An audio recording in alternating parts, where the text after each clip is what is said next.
Ladies and gentlemen, welcome to Pierce Foundation. আজকে আমরা to the lighthouse এই নভেলটা নিয়ে ডিসকাস করব। এই নভেলটা লিখেছেন ভার্জিনিয়া ওলফ। ভার্জিনিয়া ওলফ একজন মডার্নিস্ট নভেলিস্ট, তিনি একজন critic, short story writer and guys তিনার দুইটা বিশেষ দিক হচ্ছে জেমস জয়েসের সাথে সাথে কিন্তু ভার্জিনিয়া ওলফকে pioneer of stream of consciousness ধরা হয় এবং ভার্জিনিয়া ওলফ হচ্ছে ন্যাশনাল বায়োগ্রাফি ডিকশনারি এর পায়োনিয়ার। তো Virginia Woolf through the lighthouse এই নভেলটা লিখেছেন 1926-এ এবং এই নভেলটা পাবলিশ করা হয়েছিল 1927-এ। এই নভেলটার প্লটটা খুবই সিম্পল, বাট এই সিম্পল প্লটের মাধ্যমে ভার্জিনিয়া ওলফ তার এই অটোবায়োগ্রাফিক্যাল অ্যাম্বিশিয়াস নভেলের মাধ্যমে চমৎকারভাবে হিউম্যান সাইকোলজিটাকে কিন্তু ফুটিয়ে তুলেছেন। স্ট্রিম অফ কনসিয়াসনেস এবং ইন্টেরিয়র মনোলগ এই দুইটা লিটারারি ডিভাইসের মাধ্যমে আর লাস্টলি ইফিফেনের মাধ্যমে।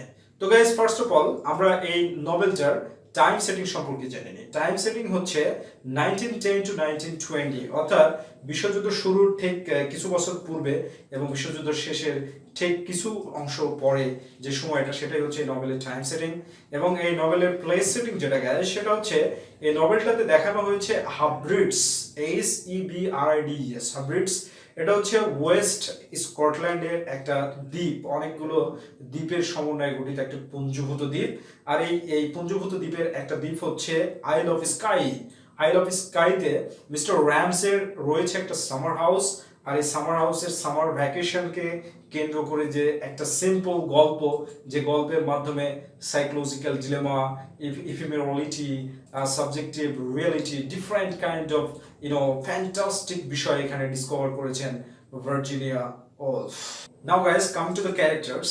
এই নভেলে অনেকগুলো ক্যারেক্টার্স রয়েছে। তো ফার্স্ট অফ অল এই নভেলের যে প্লট, সেই প্লটটা রামজে ফ্যামিলিকে সেন্টার করে ঘূর্ণায়মান। সুতরাং আমরা প্রথমে আগে রামজে ফ্যামিলি সম্পর্কে জেনে নিই। Okay guys, first Mrs Ramsay, second mister Ramsay, Andrew Ramsay. এ হচ্ছে ফার্স্ট হচ্ছে অ্যান্ড্রিউ, এটা একটা পুত্র সন্তান। প্রু, এটা কন্যা সন্তান। জেসপার, এটা হচ্ছে পুত্র সন্তান। রোজার, এটা হচ্ছে পুত্র সন্তান। নেন্সি, এটা হচ্ছে কন্যা সন্তান। রোজ, এটা হচ্ছে কন্যা সন্তান। ক্যাম, এটা হচ্ছে কন্যা সন্তান। জেমস, এটা হচ্ছে পুত্র সন্তান, সবচাইতে ছোট। আর জেমস একটা ভাইটাল ক্যারেক্টার। এবং মিডিলে যে তোমরা দেখতে পাচ্ছ যে একটা মহিলাকে, সেই মহিলা হচ্ছে লিলি ব্রিস্কো। তার পাশে রয়েছে তার ছবি অঙ্কন করা যে অ্যাজেল, সেই অ্যাজেলটা। ওকে গাইস, সন্তানদের মধ্যে জেমস গুরুত্বপূর্ণ একটা চরিত্র, কারণ জেমসের ছোটবেলার স্বপ্নটা আর পরবর্তী জীবনের যে বাস্তবতা, সেই জিনিসটা এই নভেলে বেশি রিফ্লেক্টেড হয়েছে। এবং আরেকটা ব্যাপার হচ্ছে সন্তানদের মধ্যে দুজনের মৃত্যু হয়ে যায় গাইস। অ্যান্ড্রিউ মৃত্যুবরণ করেন ফ্রান্সে প্রথম বিশ্বযুদ্ধ চলাকালীন সময়ে, এবং প্রু এই কন্যা সন্তান মৃত্যুবরণ করে বিয়ে হওয়ার পরে সন্তান প্রসব করার সময় মৃত্যুবরণ করে। ওকে, মিসেস র্যামজে একজন খুব সুন্দরী মহিলা। তিনি হচ্ছেন symbol of ideal domestic wife. তার মধ্যে একটা অসাধারণ গুণ রয়েছে, সে সবসময় মানুষদেরকে ইউনিটির মধ্যে রাখতে চায়। তার হাজবেন্ডকে সে অনেক বেশি ভালোবাসে, কিন্তু তার ফল্ট যেটা, সেটা হচ্ছে সে তার হাজবেন্ডের কাছে বলতে পারে না যে সে তাকে কত ভালোবাসে। দ্যাট মিনস এক্সপ্রেশন কোয়ালিটিটা খুব কম মিসেস র্যামজের। আর এই একটা মাত্র চারিত্রিক ফল্ট হচ্ছে মিসেস র্যামজের। আচ্ছা, বাকি সব ক্ষেত্রেই এই মহিলা খুবই আইডিয়াল এবং খুবই পারফেক্ট একটা মহিলা। মিসেস র্যামজে এই উপন্যাসটার হচ্ছে সেন্ট্রাল ক্যারেক্টার, তবে উপন্যাসের প্রথম দিকের পার্টে পুরোপুরি তিনি central character. Now guys, coming to the point, mister Ramsay একজন মেটাফিজিক্যাল ফিলোসোফার হিসাবে মিস্টার র্যামজে মনে করে তার কন্ট্রিবিউশন বা অ্যাচিভমেন্ট হচ্ছে কিউ পর্যন্ত, আর সে আর পর্যন্ত যেতে চায়। যদি আর পর্যন্ত যেতে না পারে তাহলে সে ফেলিউর হয়ে যাবে। আসলে কিউ কেন? ইংলিশ অ্যালফাবেটের কিউ এর পজিশন হচ্ছে 13 মিনস এখানে বোঝানো হচ্ছে যে মিস্টার র্যামজে তার জীবনে যা কিছু অর্জন করেছে, এটা হচ্ছে অর্ধেক পর্যন্ত তিনি যেতে পেরেছেন। তো তিনি আরেকটু ক্রস করতে চান, আর পর্যন্ত যেতে চান। আর মিস্টার র্যামজে এ নিয়ে খুবই ফ্রাস্ট্রেটেড যে তার কন্ট্রিবিউশন যদি অনেক ভালো না হয়, তাহলে তার এভার লাস্টিং যে মেমোরি, এটা ফিলোসফিতে থাকবে না। এরপরে গাইজ যে বিষয়টা, সেটা হচ্ছে মিস্টার র্যামজে এখানে আরো একটা মতামত দেয়, সেটা হচ্ছে যে শতাব্দীতে একটা মাত্র ব্যক্তি শুধুমাত্র জেড পর্যন্ত যেতে পারে, অর্থাৎ তার পুরো কন্ট্রিবিউশনটা যে ফিল্ডে সে কাজ করে সে ফিল্ডে রাখতে পারে। এটাই হচ্ছে মিস্টার র্যামজের philosophical point of view regarding achievements, তার অর্জন সম্পর্কে এটাই হচ্ছে তার ফিলোসফিক্যাল পয়েন্ট অফ ভিউ। এরপরে যদি আসি লিলি ব্রিস্কো, লিলি ব্রিস্কো হচ্ছে একটা মহিলা এবং এই নভেলটার one of the central character. শুরু থেকে শেষ পর্যন্ত আমরা যদি ক্যালকুলেট করি তাহলে এই মহিলা হচ্ছে এই উপন্যাসের সেন্ট্রাল ক্যারেক্টার অর প্রোটাগনিস্ট। তাহলে এখানে একটা কন্ট্রোভার্সি চলে আসছে যে আমরা কাকে প্রোটাগনিস্ট হিসাবে অ্যাকসেপ্ট করব, মিসেস র্যামজেকে না লিলি ব্রিস্কোকে? আমরা দুইজনকে প্রোটাগনিস্ট হিসাবে অ্যাকসেপ্ট করব, কারণ first phase of the novel আমরা মিসেস র্যামজেকে প্রোটাগনিস্ট হিসাবে কনসিডার করব, আর second phase of the novel or to the end of the novel আমরা লিলি ব্রিস্কোকে সেন্ট্রাল ক্যারেক্টার হিসাবে বা প্রোটাগনিস্ট হিসাবে কনসিডার করব। এরপরে এখানে আর একটা বিষয় হচ্ছে লিলি ব্রিস্কো, তার হচ্ছে পেইন্টিং খুব শখ এবং সে আনম্যারিড একটা মহিলা, সেক্লুডেড একটা মেয়ে। সে সেলফ রিলিয়েন্ট এবং ইন্ডিপেন্ডেন্ট থাকতে চায় সারা জীবনের জন্য, এজন্য বিয়ের প্রতি তার ফিলোসফিটা একটু আলাদা। কারণ যখন মিসেস র্যামজে তাকে বিয়ের জন্য একটা রিমার্ক করে যে unmarried life loses the best of life, তখনও কিন্তু সে কনভিন্স হয় না। যাই হোক, এগুলো সামারির মধ্যে আরো বিস্তারিত করে জানতে পারবে। নেক্সট ক্যারেক্টার যেটা এখানে সেটা হচ্ছে উইলিয়াম ব্যাংকস। উইলিয়াম ব্যাংকস হচ্ছে রামজে ফ্যামিলির একজন গেস্ট এবং ফ্রেন্ড ভিজিটর। এখানে যে রামজে ফ্যামিলি সামার হাউসে গিয়েছিল সামার ভ্যাকেশন কাটানোর উদ্দেশ্যে, আর এই সামার ভ্যাকেশন কাটাতে যাওয়ার সময় তারা যে রামজে ফ্যামিলির যে 10 জন সদস্য, তার পাশাপাশি তাদের যে গেস্টগুলো সেই গেস্টগুলোর নাম আসছে এবং গেস্টের পরিমাণ এত বেড়ে যায় যে এত বড় একটা সামার হাউস সেখানে কিন্তু জায়গা হয় না, এজন্য লিলি ব্রিস্কোকে কিন্তু অন্য একটা অ্যাপার্টমেন্ট ভাড়া করতে হয় বা হোটেলে থাকতে হয়েছিল। তো উইলিয়াম ব্যাংকস এখানে একটা মাইনর ক্যারেক্টার, বাট এখানে আমি লিলি ব্রিস্কোর পরে কেন বলছি, রিলেশনশিপটা দেখানোর কারণে। এর বয়স 60 ইয়ার্স, আর মিসেস র্যামজে চায় যে উইলিয়াম ব্যাংকসকে লিলি ব্রিস্কো বিয়ে করুক, এটা হচ্ছে মিসেস র্যামজের হচ্ছে চাওয়া, যার কারণে এর পাশাপাশি বললাম। নেক্সট ক্যারেক্টার গাইড যেটা আসে সেটা হচ্ছে চার্লস টান্সলে। চার্লস টান্সলে হচ্ছে একজন নাস্তিক, এই নভেলে একজন নাস্তিক, কারণ রামজে ফ্যামিলির যে সন্তান রয়েছে তারা চার্লস টান্সলেকে একটা নাস্তিক বলে ডাকে, এবং চার্লস টান্সলে হচ্ছে মিস্টার র্যামজের একজন পিপল, অর্থাৎ একজন ছাত্র। সে ফিলোসফি, মেটাফিজিক্যাল ফিলোসফি সম্পর্কে শেখার জন্য মিস্টার র্যামজের কাছে এসেছেন সামার ভ্যাকেশন তার সঙ্গে কাটানোর জন্য। Coming to the next character guys, next character হচ্ছে মিন্টে ডোয়েল। মিন্টে ডোয়েল রামজে ফ্যামিলির একজন ভিজিটর যে সামার ভ্যাকেশন কাটাতে এসেছে, এবং এটাও একটা মাইনর ক্যারেক্টার, খুব বেশি পাবো না আমরা এখানে, ঠিক আছে। এরপরে ক্যারেক্টার হচ্ছে পল রিলে। পল রিলেও একজন ভিজিটর এবং গেস্ট, এবং এই মিন্টে ডোয়েল এবং পল রিলের মধ্যে বৈবাহিক সম্পর্ক হয়, পরবর্তীতে শেষ পর্যন্ত বিয়েটা টিকে না, কারণ পল রিলে অন্য একটা মেয়ের সাথে সম্পর্ক তৈরি করে, তখন মিন্টে ডোয়েল তাকে ডিভোর্স করে দেয়, আর মিসেস র্যামজে একটা গুরুত্বপূর্ণ ভূমিকা পালন করে এই বিয়ের জন্য।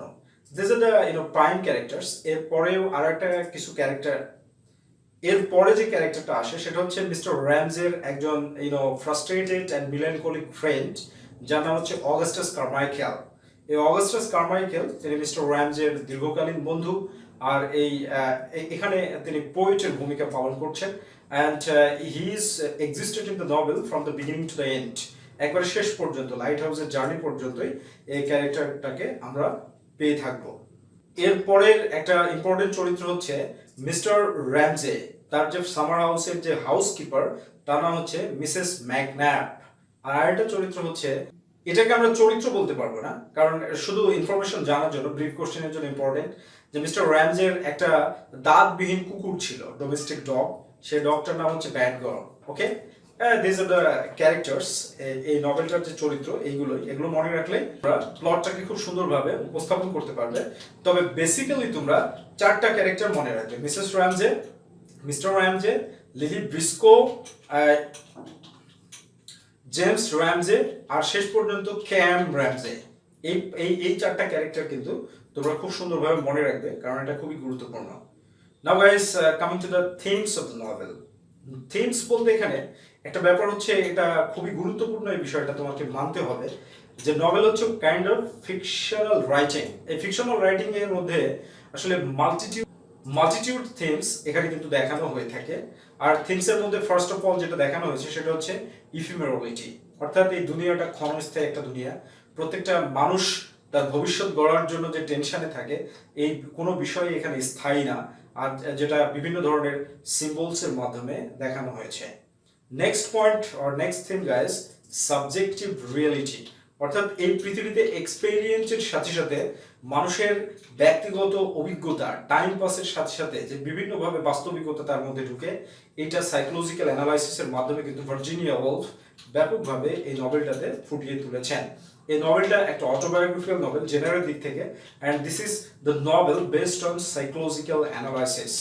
Next thing guys, time is important fact, কারণ সময়ের পরিবর্তনের সাথে সাথে মানুষের change of test, change of experience, এই বিষয়গুলো যে ঘটে থাকে সেই বিষয়টা।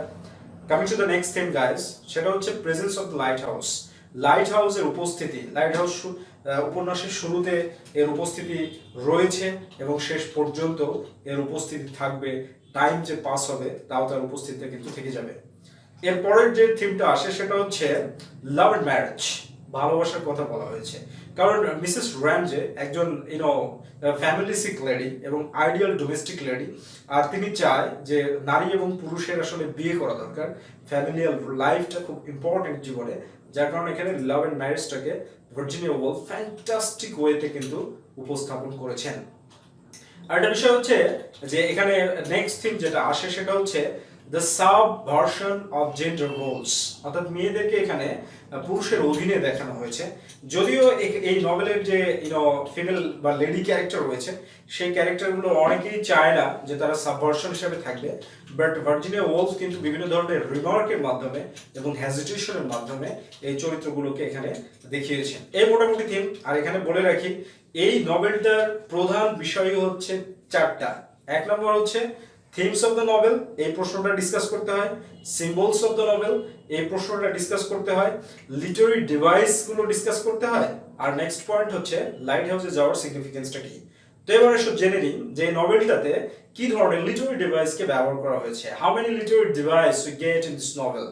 ফার্স্ট অফ অল যদি আমরা বলতে যাই তাহলে স্ট্রিম অফ কনসিয়াসনেস এর ব্যবহার করা হয়েছে।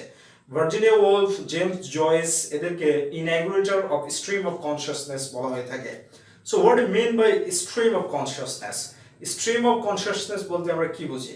একজন ব্যক্তির মনে একই সাথে বহু ধরনের ফিলিংস এবং থটস যখন চলাফেরা করে, তখন কিন্তু সেটাকে স্ট্রিম অফ কনসিয়াসনেস বলা হয়ে থাকে। এরপরে যেটা দেখানো হয়েছে সেটা হচ্ছে ইনডাইরেক্ট ডিসকোর্স। এটার লিটারি টার্মে আমরা ইন্টেরিয়র মনোলগ বলতে পারি। ইন্টেরিয়র মনোলগ বলতে নিজের সাথে নিজে ডিসকাস করে থাকা, নিজের সাথে নিজে ডিসকাস করে থাকা। যেমন আমরা কোনো কাজ করতে গেলে নেগেটিভ পজিটিভটা ডিসকাস করি না নিজের সাথে, এটাকে ইন্টেরিয়র মনোলগ বলা হয়ে থাকে। কারণ এই নভেলটাতে এই দুইটা লিটারি ডিভাইসের মাধ্যমে ব্যাপকভাবে কিন্তু ফুটিয়ে তুলেছেন। 3 number literary device, symbols and images. এটা এই নভেলের প্লটটা আমরা জানি সিম্পল একটা সামার ভ্যাকেশনকে কেন্দ্র করে একটা মানে সাধারণ একটা সিম্পল প্লট কনস্ট্রাক্ট করা হয়েছে। বাট এখানে সিম্বলস ইমেজেস এর ব্যবহারের মাধ্যমে ভার্জিনিয়া ওলফ এই সিম্পল প্লটটাকে একটা অসাধারণ রূপ দিয়েছে এবং সারা পৃথিবীতে এটা একটা সাইকোলজিক্যাল নভেল হিসাবে বা সাইকোলজিক্যাল অ্যানালাইসিস নভেল হিসাবে কিন্তু এটা প্রসিদ্ধ লাভ করেছে, এটা আমরা বলতে পারি। তো গাইস, আজকের লেকচারটা এই পর্যন্তই। ক্রিটিক্যাল সামারিতে আমরা যেটা আলোচনা করব যে এই নভেলের কয়টা পার্ট রয়েছে এবং এই নভেলের যে ইম্পর্টেন্ট বিষয়গুলো ক্রিটিক্যাল সামারিতে সবগুলো উঠে আসবে।